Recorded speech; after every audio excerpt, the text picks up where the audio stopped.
దేవునికి స్తోత్రం. ప్రియమైన సహోదర సహోదరులకు శుభాభివందనములు. హీరసుదేని వాగ్దానము కీర్తనలు 9వ అధ్యాయం 10వ వచనం. యెహోవా నిన్ను ఆశ్రయించేవాడిని నీ విడిచిపెట్టేవాడవు కావు. చూడండి,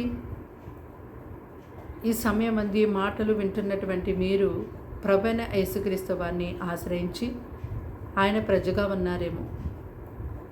అయితే ఆయన ప్రజగా మీరుంటుండగా మీకు ఎదురవుతున్నటువంటి సమస్యలు బట్టి, బాధలు, ఇబ్బందులు, ఇరుకులు, అనారోగ్య సమస్యలు, సాతాను పోరాటాలు బట్టి ఎంతో కలవరపడుతూ, దిగులుతో, విచారంతో జీవిస్తూ ఉంటూ ఉన్నారేమో. ప్రభు నా చెయ్యి విడిచారు, ప్రభు నన్ను కనికరించటం లేదు, దయపాలించటం లేదని చెప్పి ఎంతో వేదనతో మీరు ప్రతిరోజు కూడా మీ జీవితాన్ని వెళ్ళబుచ్చేవారుగా ఉంటూ ఉన్నారేమో.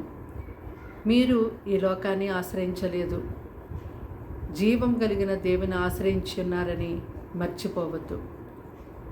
ఆయనను మీరు ఆశ్రయించి ఉన్నారు కాబట్టి ఆయన ఎంత మాత్రం కూడా మిమ్మల్ని విడిచిపెట్టరు.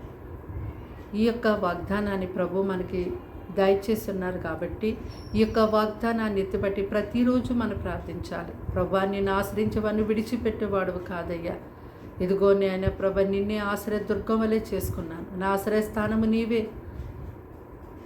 ప్రభా మీరు నన్ను లేవనెత్తండి, నన్ను బాగు చేయండి, నాకు సహాయం చేయండి అని నాయన తండ్రి అబ్బాని దేవుని ఎంతో బ్రతిమలాడి వేడుకునేవారిగా ఉండాలి. ఆయన ఆశ్రయించే వారిని ఆయన ఎట్టి పరిస్థితుల్లో కూడా ఎంత మాత్రము విడిచిపెట్టారు. ప్రార్థన. దేవానికి వందనములు, స్తోత్రాలు, స్తుతులు తండ్రి. మాటలు వింటున్నాను బిడ్డని మీ రక్తంతో కడిగి ముట్టి స్వస్థపరిచి బలపరిచి దీవించండి. వారికి వారి ఇంటి వారికి రక్షణ ఇవ్వండి. వారికి ఉన్న తండ్రి ప్రతి శోధన యేసునామములో దూరపరచండి. ఎంతగానో తండ్రి నాయన నీ బిడ్డలు మీరు పోషించి నడిపించి సహాయం చేయండి. ప్రభువా నీకు వందనాలు. నీ కృప చేత, నీ బలము చేత, నీ దయ చేత వారిని నింపండి దేవా. నీ కరుణ, నీ జాలి, దయ, ప్రేమ ఎంతో దయచేయండి.